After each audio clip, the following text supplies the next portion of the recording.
In 2019, President Donald Trump shocked the world with a proposal that seemed straight out of a history book, not modern politics. He openly suggested that the United States should purchase Greenland, the world's largest island, covered in ice and rich in untapped resources.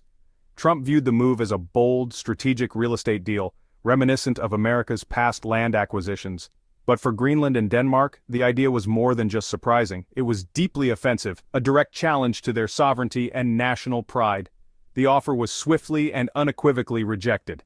The world's media erupted, and a diplomatic firestorm followed, leaving the U.S. embarrassed on the global stage and sparking heated debates about respect and power in international relations.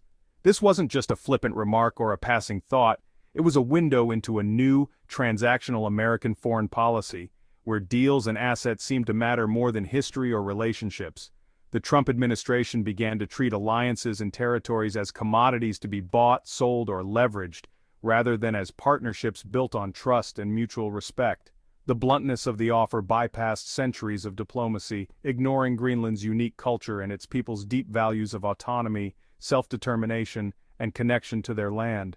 The fallout was immediate. The U.S. found itself increasingly isolated as other nations saw an opportunity to step in and build more respectful, mutually beneficial partnerships with Greenland and the Arctic region. For many Greenlanders, the episode felt like their culture and identity were being commodified, reduced to a price tag. This fueled resentment and a growing desire to seek out partners who valued collaboration, not just conquest. President Trump's frustration was clear and public. He even canceled a planned state visit to Denmark after being openly mocked by Danish officials and the international press. This only deepened the divide, leaving the U.S. on the sidelines as Greenland began to explore new alliances and strengthen ties with other countries, including Canada and members of the European Union. The incident became a powerful lesson in modern geopolitics. In today's world, power and wealth alone aren't enough. Respect, understanding, and genuine partnership matter more than ever. The U.S. had stumbled, and the world was watching closely, taking note of how quickly influence can shift when respect is lost. Greenland's future was suddenly up for grabs, with new players entering the scene. America, once the dominant force, was no longer the favored partner in the Arctic's unfolding story. The episode fundamentally altered the competitive landscape of the Arctic, opening the door for new alliances, investments, and rivalries in this strategically vital region. In the end, the U.S. learned a hard lesson. Sovereignty and respect are not commodities that can be bought or sold. They must be earned, honored, and protected. While the U.S. made headlines with its failed bid, Canada quietly chose a different path. Canadian officials treated Greenland as a partner, not a prize. They focused on shared interests, cultural ties, and joint economic development. This patient diplomacy built trust and opened doors for Canadian mining firms. Their deals brought jobs and investment to Greenland, framed as partnerships, not extraction. By respecting Greenland's autonomy, Canada secured access to critical minerals and strengthened its Arctic influence. The contrast was stark. America's top-down approach alienated, while Canada's ground-up strategy succeeded. Canada's success is a case study in modern diplomacy. Trust and cooperation trump brute force. Greenland welcomed the Canadians, reshaping Arctic geopolitics. The U.S. was left to reconsider its approach. Greenland's allure isn't just its vast icy expanse or its breathtaking landscapes. The real intrigue lies beneath the ice, hidden deep below the frozen surface. This remote island holds enormous, largely untapped deposits of critical minerals and rare earth elements which are absolutely essential for powering everything from smartphones and electric vehicles to advanced military technology. As the world rapidly shifts toward green energy and high-tech manufacturing, the demand for these rare resources is skyrocketing, fueling a new kind of global competition. Right now, China dominates the rare earth market, controlling the majority of global production and giving it significant leverage over international supply chains. The United States and its allies are increasingly concerned about this dependency, viewing Greenland as a strategic prize in the race to secure alternative sources.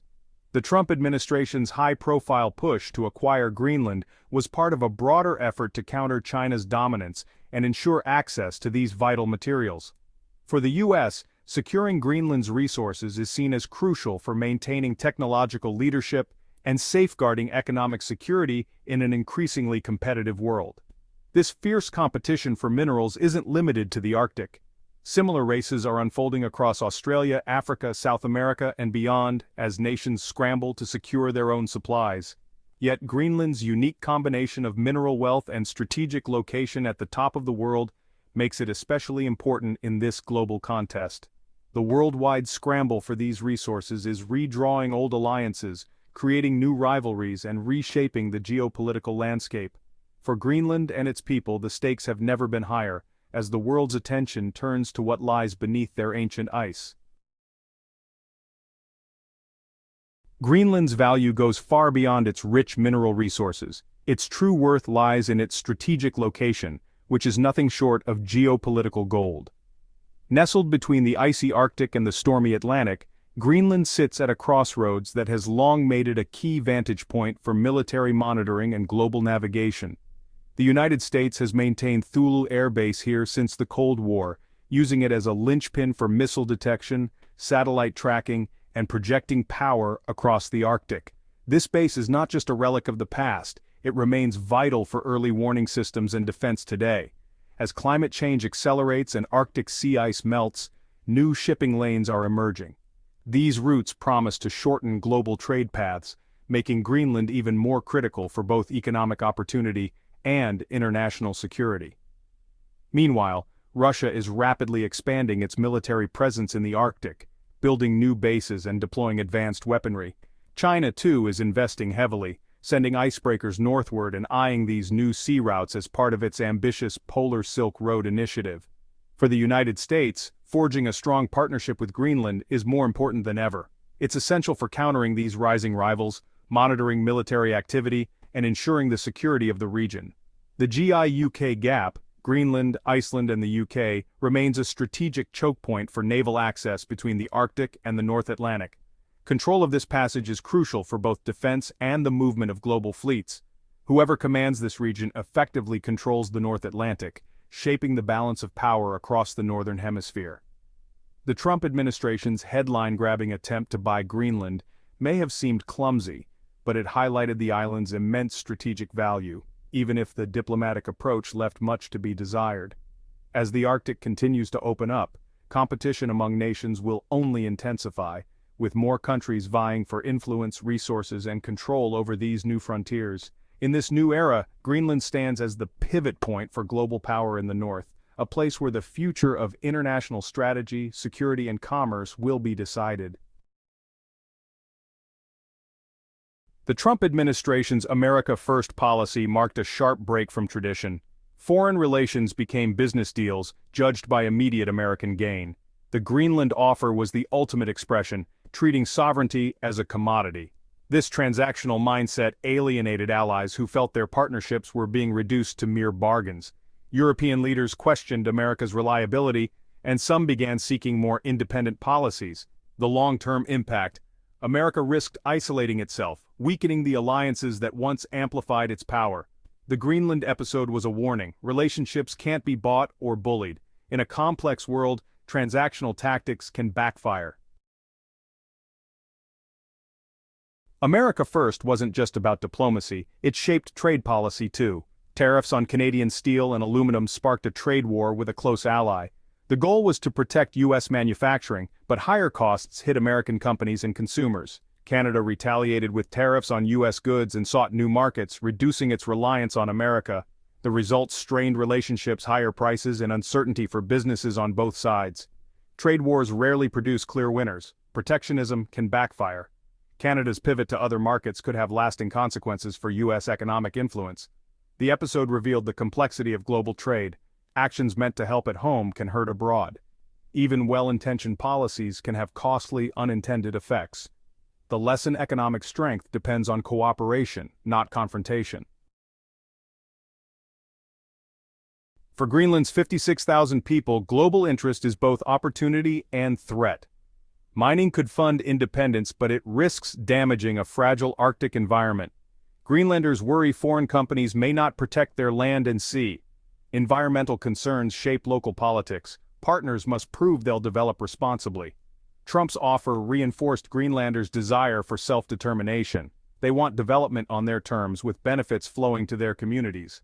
Canada's respectful approach made it a trusted partner. For Greenland, this is about more than economics, it's about their future as a nation. As global powers compete, Greenlanders will decide who is welcome, balancing prosperity with protection. The Arctic is transforming. Melting ice is unlocking resources and new sea routes. This has triggered fierce competition among the US, Russia, and China. Russia is rebuilding military bases. China is investing in research and the Polar Silk Road. The US has shifted from cooperation to strategic rivalry, with Greenland at the center. The region is now more tense and militarized, raising the risk of conflict. Yet, the greatest threat remains climate change, which endangers indigenous communities and global stability. The Arctic's future depends on how nations balance rivalry with cooperation. Will it become a zone of conflict or a model for peaceful collaboration? The choices made now will shape the region and the world for generations. The stakes have never been higher. Greenland's mining saga is a lesson for the 21st century. Aggressive, go-it-alone policies can backfire. Respect and partnership achieve more. Canada's collaborative approach succeeded where America's failed. For Greenland, the choice was about sovereignty and respect, not just money. As the Arctic opens, challenges from shipping to climate demand cooperation. No nation can solve these problems alone. Shared governance is essential. Rivalry for resources threatens to undermine peace and progress. The path forward requires a shift. See the Arctic as a shared interest, not a zero-sum game. International forums like the Arctic Council offer a framework, but political will is needed. The Greenland episode is a wake-up call. The future of the Arctic and the world depends on choosing cooperation over confrontation. The lesson is clear. In the High North, respect and partnership are the true sources of power.